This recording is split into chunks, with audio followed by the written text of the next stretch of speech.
ودرج والحمد لله الذي بيده مفاتيح الفرج يا فرج. السلام علیکم ورحمۃ اللہ وبرکاتہ. کیسے ہیں آپ سب لوگ؟ میں پروگرام مارننگ وتھ قرآن میں آپ کو خوش آمدید کہتی ہوں. قرآن سمجھنے کا جو سلسلہ ہم نے شروع کیا ہے، اللہ سے دعا ہے کہ اللہ تعالی ہمیں اس سے جوڑے رکھے اور قرآن سمجھنے اور سمجھانے میں ہماری مدد فرمائے، آمین. کل ہم نے پڑھی تھی آیت نمبر 109. آیت نمبر 109 میں ہم نے دیکھا کہ پچھلی جتنی بھی باتیں ہوئی ہیں، اللہ تعالیٰ نے جو اعتراضات علماء یہود کی طرف سے ہوئے، مدینہ کے یہود کی طرف سے ہوئے، اللہ تعالیٰ نے ساری باتوں کا ایک ہی جواب اس آیت میں واضح طور پہ اللہ نے جواب دیا کہ ان سارے اعتراضات کی ایک ہی ریزن ہے، اور وہ ریزن کیا ہے؟ ان کے دلوں کا حسد. کل ہم نے ڈیٹیل سے اس آیت پہ بات کی تھی. کچھ باتیں جو ہیں اگلی آیت شروع کرنے سے پہلے کچھ باتوں کو ہم دیکھ لیتے ہیں حسد کے حوالے سے. حاسد جو ہوتا ہے نا، حاسد، وہ ہمیں نقصان نہیں پہنچا سکتا. جب تک اللہ تعالیٰ نہ چاہے وہ ہمارا کچھ نہیں بگاڑ سکتا. ہاں، اگر ہم حاسد کی حسد کا شکار ہوتے ہیں تو اس کی دو صورتیں ہوتی ہیں. ایک تو یہ کہ ہماری اپنی طرف سے کوئی غلطی ہوئی ہوتی ہے، کچھ نہ کچھ غلطی ہم نے کی ہوتی ہے، شو آف کرنا، دکھاوا کرنا، یا کوئی بھی ریزن ہو سکتی ہے. کیونکہ نعمتوں کو شو آف کرنا، بلیسنگ کو اللہ تعالیٰ نے جو آپ کو نعمتیں دی ہیں، حاسدوں کے سامنے ان کو شو آف نہیں کرنا چاہیے. اور دوسری چیز، اگر ہم حاسد کے حسد کا شکار ہوئے ہیں تو اس میں اللہ رب العزت کی کوئی نہ کوئی حکمت شامل ہے. اللہ تعالیٰ اس وقت حاسد کو کامیاب کر رہا ہے اور آنے والے وقتوں میں اس کا آپ کو فائدہ ہوگا، جو جلد ہی آپ دیکھیں گے.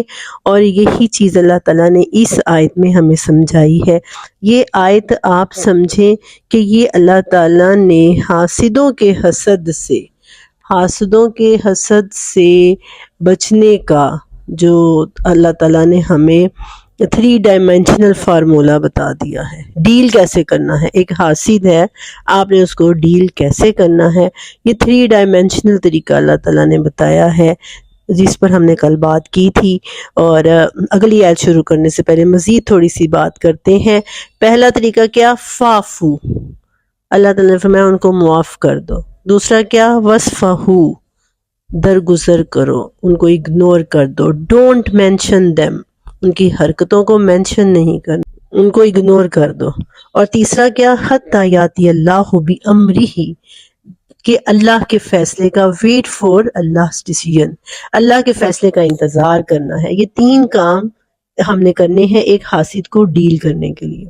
یہ 3 کام جب ہم کریں گے تو آپ دیکھیے اللہ کتنا خوبصورت فیصلہ ہمارے حق میں کرے گا. انسان اپنے ساتھ ہونے والی زیادتیوں کو، اپنے ساتھ ہونے والے رویوں کو، جب اللہ تعالیٰ اس کو اپنی نعمتوں سے نوازتا ہے تو وہ بھول جاتا ہے. پہلے ہی جب اس نے وصفہو کا رویہ اپنایا تو وصفہو کا مطلب ہم نے دیکھا کیا ہے، یہ سب کچھ بھلا کے پھر ویسے پہلے جیسے ہو جانا. لیکن اللہ رب العزت نہیں بھولتے. اللہ نہ بھولتا ہے، نہ غلطی کھاتا ہے، نہ خطا کھاتا ہے، نہ اسے اونگ آتی ہے، نہ نیند. اتنا وہ باخبر ہے. آنے والے وقتوں میں جب آپ نے حاسد کے حسد پر صبر کے ساتھ آپ نے اس کو ڈیل کیا ہے تو آنے والے وقت میں اللہ آپ کو اس کا بہت اجر دینے والا ہے، کیونکہ آپ نے صبر کیا تھا. وہ نقصان جو تب آپ کو پہنچا تھا، اب اس کا کتنا بڑا فائدہ ملنے والا ہے آنے والے وقتوں میں، آپ دیکھ کر خود حیران رہ جائیں گے. اس کی بہترین مثال حضرت یوسف علیہ السلام کے قصے میں موجود ہے ہمارے لیے. حضرت یوسف علیہ السلام کا بھائیوں کے حسد کا شکار ہو کر کنویں میں گرایا جانا. کس کو پتا تھا کہ اس طرح کنویں کے اندر گرنے میں کتنی بڑی حکمت پوشیدہ ہے. اللہ تعالیٰ چاہتے تو اسی وقت حضرت یعقوب علیہ السلام کو اپنے غیب سے ہر بات مطلع کر دیتے اور وہ آتے اور اپنے بیٹوں کو سرزنش کرتے، ان کو وارن کرتے، ان کو پنش کرتے اور حضرت یوسف کو کنویں سے نکال کر لے جاتے. لیکن اس وقت اللہ تعالیٰ کی حکمت تھی. اس کنویں سے نکل کر حضرت یوسف علیہ السلام کتنے بڑے مقام اور کتنے بڑے مرتبے پر فائز ہونے والے تھے. کہ اس کنویں سے نکلنے کے بعد جب وہ مصر پہنچے، ایجپٹ میں کئی 100 سال تک بنی اسرائیل کو حکمرانی کا شرف حاصل رہا۔ یہ ایک حکمت اللہ کی پنہا تھی اس کے اندر، جو اس وقت حضرت یوسف علیہ السلام نے وہ یہ تینوں رویے اپنائے، فعفو معاف بھی کیا، اپنے بھائیوں کو جب وہ ملے تو وصفہو بھی کیا، سب کچھ بھلا کے ان کو اپنے ساتھ وہاں پر ایجپٹ میں انہوں نے آباد کیا۔ اور تیسرا، اللہ کے حکم کا انتظار کرتے رہے، دونوں باپ بیٹا اللہ کے حکم کا انتظار کرتے رہے۔ تو یہ 3 طریقے ہیں جس سے آپ دنیا میں تو حاسدین کے حسد سے بچتے ہی ہیں، ظاہر ہے آپ ایک پرسکون لائف گزارتے ہیں، آپ اپنے کام سے کام رکھتے ہیں، آپ ان کی باتوں کو نظر انداز کرتے ہیں۔ یہی کام صحابہ کرام کی سب سے بڑی خوبی یہ تھی کہ وہ اپنے کام سے کام رکھتے تھے، ادھر ادھر کی باتوں میں کسی کے کوئی ان پر بہتان لگا رہا ہے، کوئی ان کی برائیاں کر رہا ہے، اعتراضات کر رہا ہے، تو وہ کھڑے ہو کر ان کے جواب دینا نہیں شروع کر دیتے تھے، اپنے کام سے کام رکھتے تھے۔ اب اگلی جو آیت مبارکہ ہم پڑھنے والے ہیں 111، اس میں اللہ تعالیٰ نے ہمیں بتایا ہے کہ ایک مومن کے کرنے کا کام کیا ہے۔ آئیے دیکھتے ہیں آیت کا ترجمہ، پھر اس کی تفسیر میں ہم باقی باتیں کریں گے۔ الحمدللہ رب العالمین والصلاة والسلام علی سید المرسلین وعلی آلہ واصحابہ اجمعین، اما بعد، رب اشرح لی صدری ویسر لی امری واحلل عقدۃ من لسانی یفقہوا قولی، رب زدنی علما۔ اعوذ باللہ من الشیطان الرجیم، بسم اللہ الرحمن الرحیم۔ سورہ نمبر 2 ورس 110، وَأَقِيمُوا الصَّلَاةَ وَآتُوا الزَّكَاةَ وَمَا تُقَدِّمُوا لِأَنفُسِكُم مِّنْ خَيْرٍ تَجِدُوهُ عِندَ اللَّهِ إِنَّ اللَّهَ بِمَا تَعْمَلُونَ بَصِيرٌ۔ ترجمہ دیکھتے ہیں۔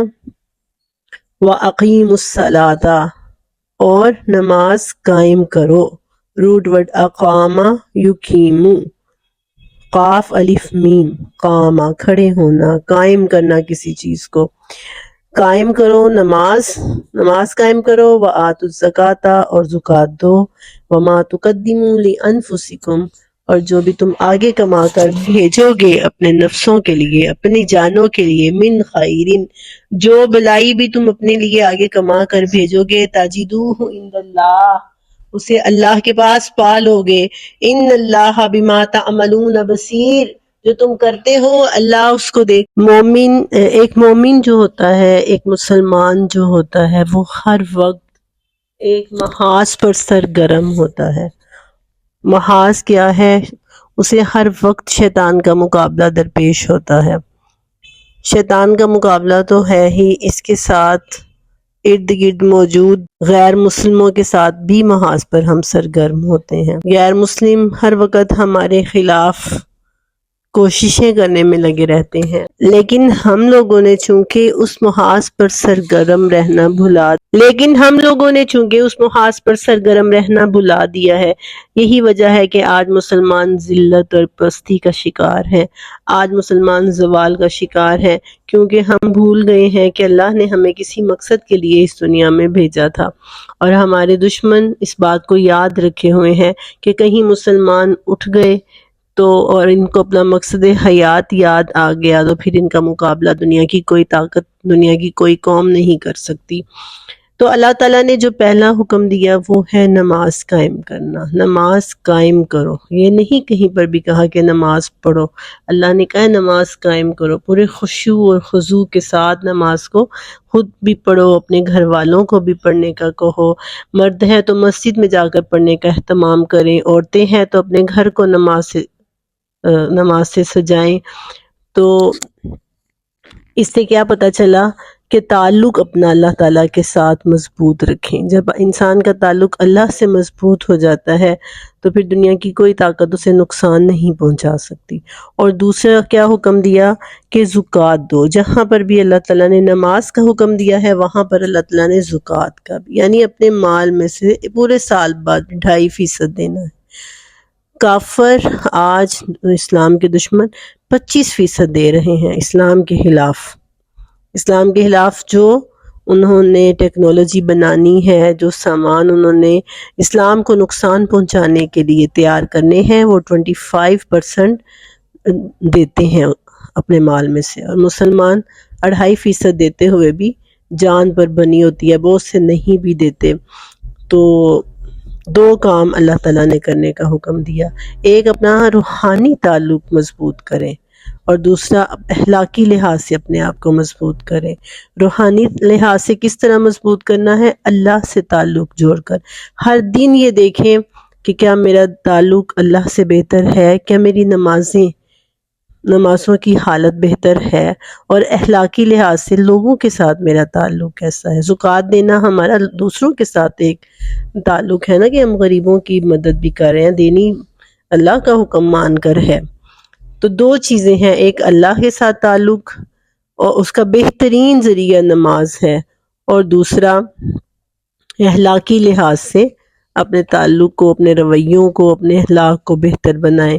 صحابہ کرام کا یہ عمل ہوا کرتا تھا کہ وہ ہر روز یہ دیکھتے تھے کہ کیا میرا آج کا دن کل کے دن سے بہتر ہوا ہے۔ تو ایک تو اپنے اندر تقوی کو مضبوط کرنا ہے، اپنی شخصیت کو مضبوط کرنا ہے۔ اپنی شخصیت اس طرح کی نہیں بنانی کہ کوئی حسد آپ سے کر رہا ہے تو آپ بھی اس کو ڈسکس کرنا شروع کر دیں، اس سے لڑائی جھگڑا کرنا شروع کر دیں۔ آپ نے فافو وصفہو کرنا ہے۔ دوسرا یہ کہ آپ نے اللہ تعالیٰ کے ساتھ اپنا تعلق مضبوط کرنا ہے۔ جب اللہ تعالیٰ کے ساتھ انسان کا تعلق مضبوط ہوتا ہے، پھر وہ نہ ہی تو کسی فرقہ واریت کا شکار ہوتا ہے، نہ ہی کسی شخصیت پسندی میں آتا ہے، نہ حسد کا شکار ہوتا ہے، نہ اس کے اندر شو آف کرنا، نمائش وغیرہ کرنا، بلند کردار ہو جاتا ہے۔ جو اقبال نے کہا نا مومن کے بارے میں، نگاہ بلند سخن دل نواز جاں پرسوز، یہی ہے رخت سفر میرے کارواں کے لیے، کہ وہ نگاہ بلند رکھتا ہے، اس کا مقصد بلند ہوتا ہے، اللہ کی رضا، اللہ کے ساتھ تعلق، ہر وقت یہ اس کا مقصد ہوتا ہے۔ اور سخن دل نواز یعنی اخلاقی لحاظ سے اس کی زبان میں مٹھاس ہوتی ہے، برائی کا جواب اچھائی سے دیتا ہے، بہترین اخلاق کا مالک ہوتا ہے، جہاں پرسوس سخت محنت کرنے والا، سخت مشقت کرنے والا، اپنی نمازوں کی گرمیوں اور سردیوں میں حفاظت کرنے والا، گرمیوں کے لمبے لمبے دنوں میں روزے رکھنے والا، اور سردیوں کی سرد راتوں میں اٹھ کے تہجد کی نماز پڑھنے والا ہوتا ہے۔ اور پھر فرمایا یہی ہے رخت سفر میرے کارواں کے لیے، کہ ایک جو کاروان کا امیر ہوتا ہے یہی اس کا رخت سفر ہے۔ سفر کے لیے اس کو جس چیز کی ضرورت ہے وہ یہ 3 ہیں، نگاہ بلند، سخن دل نواز اور جاں پرسوس۔ یہ وہ بلند شخصیت ہے جو اللہ تعالیٰ ایک مومن سے چاہتا ہے۔ پھر اللہ تعالیٰ نے فرمایا کہ پریشانی ہونا، دنیا میں تو تمہیں یہ سب کچھ کرنے کا اجر ملے گا، مضبوط شخصیت کی صورت میں اللہ دلوں میں تمہاری محبت ڈال دے گا، پھر صبر کی صورت میں تمہیں سکون ملے گا، اور پھر کیا ہوگا، وَمَا تُقَدِّمُوا لِأَنفُسِكُم مِّن خَيْرٍ تَجِدُوهُ عِندَ اللَّهِ، کہ جو بھی تم نے اچھائی کی ہوگی اسے تم اللہ کے پاس پا لو گے۔ نیکی کرتے ہوئے اگر تم نے اپنا معیار بلند رکھا ہوگا، جنت الفردوس رکھا ہوگا، بیسٹ لیول آف دین تم نے اپنا رکھا ہوگا، تو تم اس کو پا لو گے۔ اس کی مثال ایسے ہی ہے جیسے کہ ہم جیسے ایگزامینیشن کے لیے کوشش کر رہے ہیں، تو ہم نے اپنا گول یہ رکھا ہوتا ہے کہ میں نے 90% لینے ہیں، تو 90 نہیں تو 70 80 تو ہم لے ہی لیتے ہیں، یعنی گول اپنا ہائی رکھیں، اچیومنٹ لیول اپنا ہائی رکھیں۔ تو اگر ہم نے اپنا اچیومنٹ لیول ہی ہائی نہ رکھا، چلو چلے ہی جائیں گے جنت میں، تو پھر اللہ تعالیٰ بھی تب تک جنت میں نہیں لے کے جائے گا جب تک جہنم سے ڈبکی نہ لگوا لے۔ یہ اللہ تعالیٰ نے حدیث میں آتا ہے نا کہ جب تک سزا نہیں پا لیں گے تب تک جنت میں نہیں جائیں گے۔ لیکن اگر اپنا گول ہائی رکھیں گے، اچیومنٹ لیول ہائی رکھیں گے، جنت الفردوس ہوگا، تو ہم اللہ تعالیٰ ضائع نہیں کرے گا۔ اللہ نے فرمایا تَجِدُوهُ عِندَ اللَّهِ، تم اس کو اللہ کے پاس پا لو گے، اور انسان کو وہی کچھ ملنے والا ہے جس کے لیے وہ کوشش کرتا ہے۔ لَيْسَ لِلْإِنسَانِ إِلَّا مَا سَعَىٰ، دنیا میں بھی اور آخرت میں بھی جس چیز کی کوشش کی ہوگی اس کو پا لیں گے۔ آپ سمجھیں کہ دنیا میں، آخرت میں، دنیا سے ہو کر جب ہم آخرت میں جاتے ہیں، سب جنت میں چلے جاتے ہیں، وہاں پہ لیول ہوں گے، وہاں پہ درجات ہوں گے۔ یہ ایسے ہی ہے جیسے کوئی ایگزیبیشن لگنے والی ہے اور سب نے اپنی اپنی اس میں سب کی جو اس کے پاس کلیکشنز تھیں وہ اس نے لے کے جانی ہے، تو ہر بندہ کوشش کرتا ہے کہ میں اپنی کلیکشن چھپا کے رکھوں تاکہ ایگزیبیشن والے دن، نمائش والے دن میری کلیکشن سب سے اچھی ہو، ریزلٹ والے دن میرے مارکس سب سے اچھے ہوں، تو وہ چھپائے گا کہ اپنی اچیومنٹ کو، اپنی کوششوں کو چھپائے گا۔ ایسے ہی اپنی نیکیوں کو بھی چھپا کے رکھیں۔ ایسے تو نہیں کہا گیا نا کہ نفلی عبادت اس طرح کرو کہ چھپ کے کرو، اور صدقہ و خیرات اس طرح دو کہ ایک ہاتھ سے دو تو دوسرے ہاتھ کو پتہ نہ چلے، مطلب اپنے نیک اعمال کو چھپا کے رکھو، آخرت والے دن سب کے سامنے آئیں، سب سے ہائی لیول آپ کو ملے، سب سے ہائی درجہ آپ کو ملے۔ تو یہ اللہ کا وعدہ ہے. اللہ نے فرمایا ہے جو بھی تم اچھائیاں کرو گے آخرت کے دن تم ان کو پالو گے اللہ کے ہاں. پھر اگلی آیت میں اگلے حصے میں اللہ تعالیٰ نے کیا فرمایا؟ اللہ تعالیٰ فرما رہے ہیں ان اللہ بما تعملون بصیر، جو بھی کچھ تم کر رہے ہو اللہ وہ سب کچھ دیکھ رہا ہے. یعنی انسان نے جو بھی پانا ہے اپنے نفس کا کیا ہوا ہی پانا ہے، وہ اچھائی ہے وہ برائی ہے. اللہ تعالیٰ سے دعا ہے کہ اللہ تعالیٰ ہمیں بہترین مومن بننے کی توفیق عطا فرمائے. آمین. اب آئیے دیکھتے ہیں اس آیت سے ہم نے آج کافی مطلب یہ آج جو ہم نے آیت پڑھی ہے نا یہ تھی ہی پریکٹیکل امپلیمنٹیشن. ہماری عملی زندگی کے اصول ہمیں اس میں ملے ہیں کہ ہم نے حاسد کو کس طرح ڈیل کرنا ہے، پھر اپنی شخصیت کو ہم نے کس طرح سے مضبوط کرنا ہے. ہر آنے والے دن میں مومن یہ دیکھے کہ میرا کل سے بہتر ہونا چاہیے، کیونکہ ہر آنے والا دن ہمیں قبر کے موت کے قریب کر رہا ہے. تو کل سے اپنے دن کو بہتر بنائیں. کس چیز میں؟ نیکیوں میں، اپنی نمازوں میں، اپنے اخلاق میں. اب آئیے دیکھتے ہیں گرامر کو.